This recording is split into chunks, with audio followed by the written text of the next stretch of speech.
بسم اللہ الرحمن الرحیم۔ اللہ تعالیٰ نے حق و باطل کے پھیلنے کے لیے از اول و آج اور الی آخری ایک ہی سبب قرار دیا ہے، اور وہ دعوت ہے۔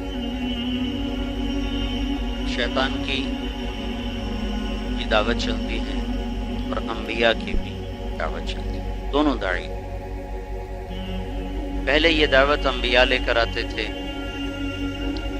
اور وَلِكُلِّ قَوْمٍ هَادٍ، پھر اللہ تعالیٰ نے محمد صلی اللہ تعالی علیہ وسلم کا اعلان کیا لِيَكُونَ لِلْعَالَمِينَ نَذِيرًا تبارک الذی نزل الفرقان علی عبدہ لِيَكُونَ لِلْعَالَمِينَ نَذِيرًا، سارے عالمین کے لیے جب نبوت ہے تو انتظام کیا کیا ہے؟ آپ کو لمبی عمر دی یا لمبا زمانہ دیا؟ اس کے برعکس کیا، تھوڑی عمر دی، تھوڑا زمانہ دیا، پوری امت کو قائم مقام، پوری امت کو نیابت عطا فرمائی۔ یہ امت اپنے رسول کی نائب امت، اور اللہ تعالیٰ نے کنتم خیر امت وکذالک جعلناکم امۃ وسطا،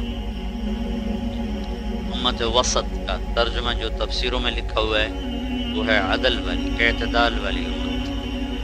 اور ایک ترجمہ طبری نے جو کیا ہے، جو ایک دفعہ میں نے بیان میں کہا تھا، واسطہ، یہ امت واسطہ ہے۔ یہ سب سے خوبصورت اس کا مفہوم بنتا ہے کہ اگلے جملے سے یہ مضمون مطابقت رکھتا ہے، ہم نے تمہیں امت واسطہ بنایا ہے۔ اس واسطہ کی کیا شکل ہے؟ ہم کیسے واسطہ ہیں؟ لِتَكُونُوا شُهَدَاءَ عَلَى النَّاسِ، ہم ساری دنیا کے انسانوں کے پاس جا کر لا الہ الا اللہ کی گواہی دیتے ہیں، اور پھر انبیاء کے حق میں ہم قیامت کے دن گواہی دیں گے۔ یہاں تفسیر والوں نے صرف آخرت کی گواہی لکھی ہے عام طور پہ، چونکہ میرا تو اب تفسیری مطالعہ ہے نہیں، لیکن جتنا کچھ مجھے یاد پڑتا ہے کسی نے یہ گواہی نہیں لکھی کہ تم دنیا میں جا کر گواہی دیتے ہو۔ حالانکہ وہ پہلے ہے، وہ بعد میں ہے۔ جو بعد والی ہے لکھی ہے، جو موجود گواہی ہمارے ذمہ ہے وہ نہیں لکھی۔ وَكَذَلِكَ جَعَلْنَاكُمْ أُمَّةً وَسَطًا، تم امت واسطہ ہو، لِتَكُونُوا شُهَدَاءَ عَلَى النَّاسِ، تم ساری دنیا کے انسانوں کے پاس جا کر گواہی دیتے ہو لا الہ الا اللہ۔ اور گواہوں کا تزکیہ یہ ضروری ہوتا ہے، تو ہم سچے گواہ ہیں یا جھوٹے ہیں، تو اگلا تزکیہ ہے ہمارا وَيَكُونَ الرَّسُولُ عَلَيْكُمْ شَهِيدًا، کہ تمہاری گواہی دے گا میرا نبی، کہ یہ اس کو کہتے ہیں تزکیۃ الشہود۔ اس امت کی گواہی، اس کے تزکیہ کی گواہی، کہ اجتماعی طور پر یہ امت گمراہی پہ اکٹھی ہو نہیں سکتی، اللہ کے رسول نے دی۔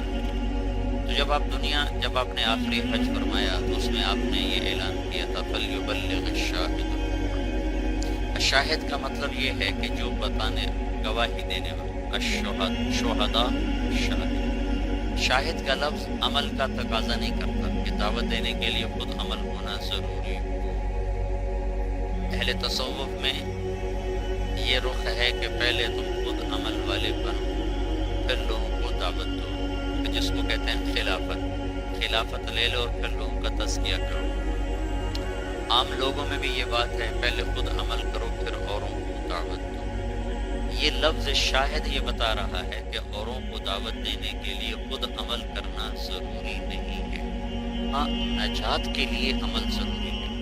نجات کے لیے کوئی آدمی حرام مال سے روزہ رکھ لے تو اس کا روزہ وہ فرض ثابت ہو جائے گا، اس کا فرض ادا ہو جائے گا، اجر نہیں ملے گا، لیکن عمل وجود میں آ جائے۔ ریاکاری سے نماز پڑھی تو عمل وجود میں آ گیا، اجر نہیں ملے، لیکن یہ نہیں، اللہ بھی نہیں کہے گا کہ تو بے نماز ہے، ہاں یہ کہے گا تو نے میرے غیر کے لیے پڑھی ہے۔ ریاکاری کی سزا ملے تو ملے، نماز نہ پڑھنے کی سزا نہیں ہے۔ حرام کھانے کی سزا ملے، روزہ چھوڑنے کی سزا نہیں ہے۔ حرام پیسے سے حج کر لے تو کوئی حج نہیں، کوئی حج نہیں کا کیا مطلب ہے کہ اس کا حج ہوا ہی نہیں، کہ حج ہو گیا؟ یہ قیامت کے دن مطالبہ نہیں ہوگا کہ تو نے حج نہیں کیا، ہاں اس کے حج پر جو اجر مرتب ہونا ہے وہ نہیں ہوا۔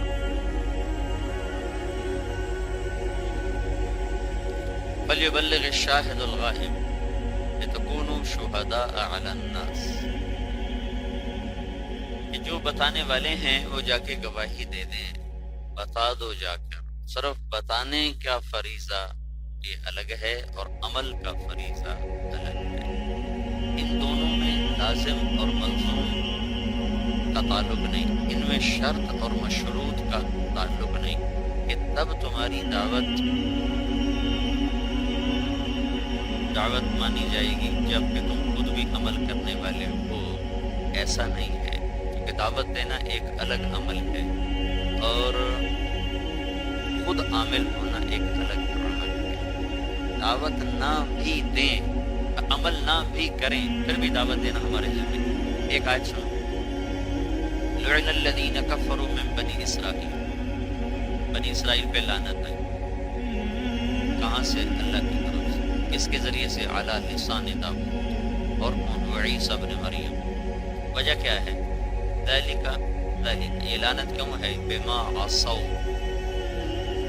کانوا یعتدون، عصوا وکانوا یعتدون،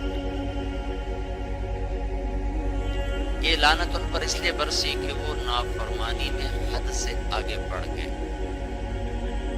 دوسری وجہ لعنت برسنے کی کیا ہے؟ کانوا لا یتناہون عن منکر فعلوا، وہ ایک دوسرے کو اس برائی سے نہیں روکتے تھے جس کو وہ کر رہے ہوتے تھے، جس کو وہ کر رہے ہوتے تھے۔ فعلوا اور یتناہون کا ایک ہی فاعل ہے، یتناہون اور فعلوا کا ایک ہی فاعل۔ جس برائی میں وہ مبتلا ہوتے تھے اس برائی سے وہ اوروں کو نہیں روکتے تھے۔ جو ہمارے عوام میں بات پائی جاتی ہے کہ جب تک اپنا عمل نہ ہو تو تبلیغ نہیں ہو سکتی۔ اللہ کے نبی نے کہا بیٹے، وہ اس اماں سے کہا اماں تو کل بچے کو لے کر آنا کہ یہ میرا بیٹا گڑ کھاتا ہے۔ ایسی احمقانہ باتیں پھیل جاتی ہیں، اور اگلے دن وہ آیا تو آپ نے کہا بیٹا گڑ نہ کھایا کہ جی آپ یہ بات کل ہی کہہ دیتے ہیں، کل میں نے خود ہی گڑ کھایا تھا۔ تو گڑ کھانے میں تکلیف کیا ہے؟ کوئی شوگر کی بیماری تھی اس زمانے میں؟ 10 من بھی کھا جاتے تو ایک دن کا سودا تھا، ایک دن تلوار چلاتے سارا برابر تھا، 10 میل گھوڑا بھگاتے تو 10 من مٹھائی برابر۔ ایک بات، گڑ کھانے میں عیب کیا تھا؟ سند کو چھوڑو، یہ تو ہوائی حدیث ہے نا۔ اگر صرف متن کو ہی لیا جائے گڑ کھانے میں عیب کیا؟ دوسری بات، گڑ بلاد عرب میں پایا ہی نہیں جاتا، یہ تو ہندوستان کی سوغات تھی۔ بلاد عرب تو جانتے نہیں گڑ ہوتا کیا، ان کے یہاں تو روٹی نہیں ملتی، گڑ کہاں سے ملے؟ بعض احمقانہ چیزیں چل جاتی ہیں جن کا اصل میں وجود ہی کوئی نہیں ہوتا۔ بیوی تو کل آنا، اچھا بھائی تو گڑ نہ کھایا کر۔ لا یتناہون، نہیں روکتے تھے ایک دوسرے کو، عن منکر، اس برائی سے، فعلوہ، جس کو وہ کر رہے ہوتے تھے۔ شرابی پہ لعنت آ رہی کہ تو نے شراب پینے والے کو روکا کیوں نہیں؟ یعنی تو نے دو جرم، خود بھی پیتا ہے اور دوسرے کو بھی نہیں روکتا ہے، خود بھی تو مبتلا ہے اور مبتلا کو روکتا بھی نہیں ہے۔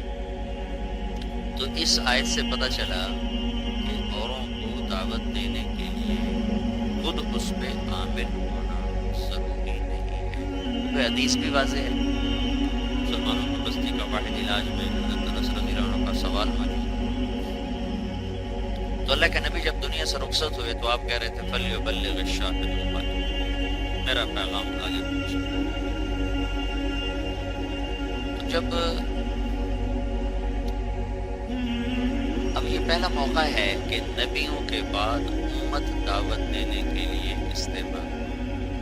یہ بولو، اب یہ پہلا موقع ہے کہ نبوت ختم ہو چکی. ایمن سے ملنے گئے ابو بکر اور عمر اللہ کے نبی کی وفات کے بعد. ایمن رونے لگی بہت زیادہ. تو عمر رضی اللہ عنہ نے کہا تمہیں پتہ تو ہے اللہ کے نبی کا اللہ کے ہاں بہت اعلیٰ مقام ہے، وہ تو اپنے راحتوں میں چلے گئے، اس میں رونے کی کیا بات؟ کہنے گے اس پہ نہیں روتی ہوں کہ اللہ کے نبی چلے گئے، اس پہ روتی ہوں کہ نبوت ختم، وحی کے مبارک سلسلے بند. تو یہ پہلا موقع ہے کہ وحی